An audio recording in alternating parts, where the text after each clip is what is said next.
हामी अहिले इन्डियाबाट हिँडिरहेको छौँ, इन्डियाबाट पास लिइरहेको छौँ। पास नभएपछि इन्डियाबाट सीमा दिँदैन, त्यही हो समस्या। पास नदियो भने माथि क्याम्पमा पुग्न सक्दैन, खेतीबारी गर्न सकिँदैन। अनि नेपालमा त पहिला बाटो थियो अरे, 5-7 दिन लगाएर हिँडेर गए। पहिला बाटो थियो, पहिला के थियो, अब के गर्ने, 10-15 साल अगाडि हिँडेको, अब 10-15 साल भइसक्यो बाटो खराब भएको, बनाउँदैन। मेन कुरा हाम्रो बाटो भयो भने हामीले इन्डिया पास बनाउनु आवश्यकता छैन। नेपाल बाटो मजाले हिँडेर आउनु आउँछ। धेरै दुःख लाग्छ। अब भन्नु तपाईँहरू काठमाडौँतिरको मान्छेहरूले कालापानी हाम्रो भनेर आन्दोलन गर्छन्। कालापानी सुरक्षा कसले गरिरहेको छ उनीहरू थाहा छ, कालापानी कस्तो छ भने उनीहरूलाई थाहा छ, त्यो त हामीलाई थाहा छैन। उनीहरूको कारणले हामीलाई यहाँ पास दिन गाह्रो हुन्छ, पारिवारिक जान गाह्रो गरिदिन्छ। तिनीहरूले कालापानी हाम्रो भनेर हामीले सुनाउँछ। उनीहरूले कालापानी आफ्नो भए नभए भने त्यसमा हामीले के आवश्यकता फाइदा छैन। नेपालको बाटो घाटो छैन, इन्डियाबाट आउनुपर्छ।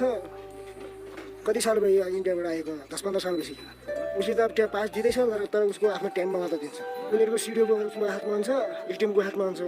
आज जहिले आज आऊ भन्छ, भोलि आऊ भन्छ, त्यस्तै गर्दै 1 महिना त्यस्तै बिताइदिन्छ। हाम्रो बाटोको मतलब छैन, कालापानीको बाटो छोडिदिनु तपाईँ।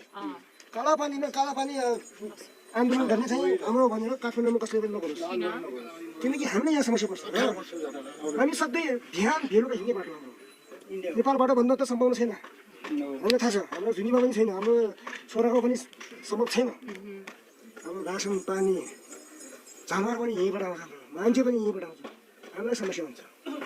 कति दुःख दिन्छ भने हामीलाई थाहा छ। त्यो उनीहरूलाई थाहा छ। उनीहरू त कालापानी हाम्रो भनेर झन्डा मात्रै हिँडिहाल्छ। त्यो हिँड्न हामी पनि सक्छौँ। मन पनि लाग्छ, किन लाग्दैन? मन लाग्छ तर भन्न हाम्रो सकिँदैन। हाम्रो नेपालबाट बनाइदिनुहोस् पहिला, हामी पनि भन्छु कालापानी हाम्रो पनि, हामी कालापानीसम्म हामी पनि जान्छौँ। जबसम्म बाटो हुँदैन तबसम्म काठमाडौँको मान्छेहरूले कसैले पनि आन्दोलन गर्नुहोस् कालापानी हाम्रो।